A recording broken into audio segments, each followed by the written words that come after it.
Do you think that Kirby Smart can become Saban 2.0 with this new CFP format this season?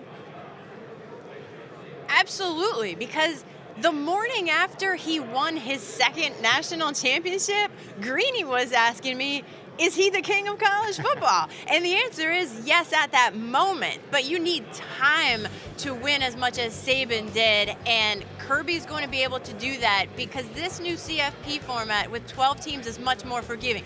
You don't have to win the SEC to get into the playoff. So this allows for teams to repeatedly get in. And with what Kirby has, there's no reason that we shouldn't see them every single year as a factor in this, which opens the possibility of what you're talking about.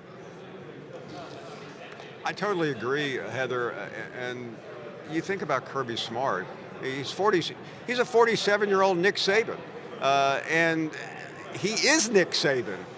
He is the best coach in college football. And with all due respect to Nick Saban, he was the best coach in college football last year and the year before. He has not lost a regular season game since 20. One play in the SEC championship game cost him very likely a three-peat, something that hasn't happened in college football since the 30s.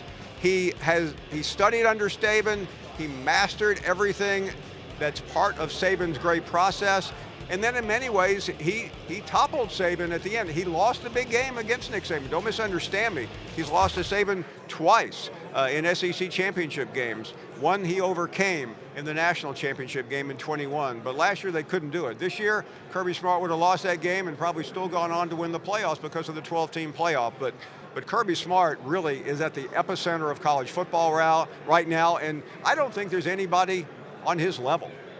Paul, it's going to be a lot harder to be dominant over a longer period of time. Yes, they got a better chance to get into the top 12 because obviously more teams out of the SEC. They're going to play more games. Schedule's going to be a little tougher.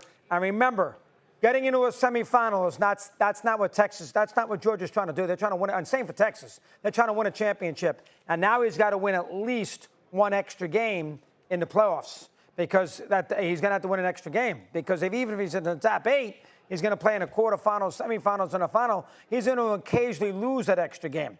So he might have a better chance to get in the playoff scenario. Like last year he didn't because he lost at the wrong time. This year that wouldn't occur. If it was the same scenario, he'd be in. But once he's in, he's got to win an extra game because there's more games he's going to have to win. So he'll lose that extra game once in a while. He's not going to win those extra games all the time. So I think it'll be a little harder. So what, Saban got 7? I think it'll be a little harder to get to that number based on the amount of teams that will have a chance to win a championship at the end of the day. Doggy, I don't know what you're talking about. I really don't. I mean, he can lose a game. He can lose a game. Yes, I get that. He can lose a game, and if he very well may lose a game. But remember this stat. I know you love statistics.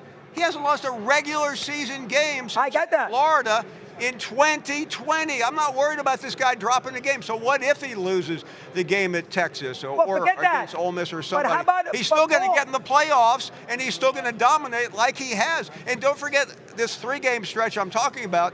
Kirby Smart just didn't start there. In 2017, he went down to the final play in overtime against Nick Saban again and lost on that famous Tua to Devontae Smith play. I mean, this guy is not a Johnny-come-lately. I mean, he's been there since 2017 at the very top of the game. The only problem he's had, and it's the same problem everybody else has had, he had trouble beating Nick Saban. Breaking news. People need to realize this. If you play in your conference championship game and you don't win, you have to win 4 straight games to win the national title. I don't care who you are. That is extremely difficult. But I go back to the point that I made about Sark in Texas is the depth. Georgia, Ohio State, Alabama. These are the programs that can reach that and sustain that because of the recruiting depth. To be able all through November and then in the playoffs, rotate those guys, particularly up front. And oh, by the way, have an Arch Manning at backup quarterback. Those are the ones that can survive this thing. And Georgia can do that, especially with a coach like Kirby Smart. No, he's a great coach, but I'm not disputing that. But you can't sit there and tell me, Paul, that it's an easier run to him win a title when he's got to win an extra playoff game. You can't say that. And the conference is much tougher. He's playing at Doggy, Alabama, at Texas, Clemson. Doggy, I mean, you can't tell me that. It is easier because How? last year How? he lost. He lost on one play in the championship game. Well, I get that. After running the table, and he didn't even get in the playoffs. So It's easier. It's not going to be easier this year. It's Seriously. easier to get in, but once you get in, you got to win an extra game. But he couldn't get in last year. Well, I mean, Did you happen can to make. catch what he did against Florida State? I mean, Yeah, he beat killed them them, Florida 63-3. Florida State was a disgrace. No, the way I'm Florida just State making a handled that point. game. This is not a guy that's worried about it. I mean, this guy has done everything there is to do, and it's now easier to get in the playoffs, so he won't have to worry about last year. I mean, Doggy, everything you've said, it has a modicum of sense, but mostly you're missing the whole point. The playoff benefits Kirby Smart. He has a game to burn. He has two games to burn. I agree with that, but they're not in it to make the playoff, Paul. They're in it to win it. And to win it, they got to win an extra game. How could it be easier when if they're in it to win a title, they're going to win an extra knockout game to win that title? That makes it harder, not easier. How does that make it easier? Well, they'll figure out a way to manage, Doggy. I mean, this is the best program in college football right now. And I'm not saying they're going to win every year, but don't forget, Georgia, when they won the championship in 21, that was the first time they had won a national championship since 1980, and Herschel Walker, you remember him, and so their expectation is to win now. But you know, if they don't win, the end of the world is not going to happen. But they'll win. And you know, Saban has 6 at Alabama and 1 at LSU. Kirby has 2.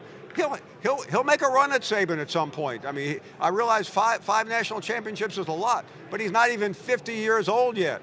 But you know what, guys? This does raise up a true and interesting debate about what will define a coach's success in the 12-team playoff. Because when you look at hoops, you're like, oh, yeah, you made the tournament, but did you make the Final Four?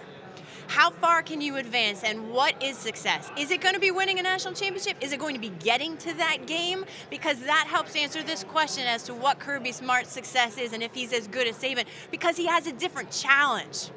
He has a different path to the national title. So in reality, in retrospect, will they even be that comparable? I don't know the answer to that. To me, that's something time will tell.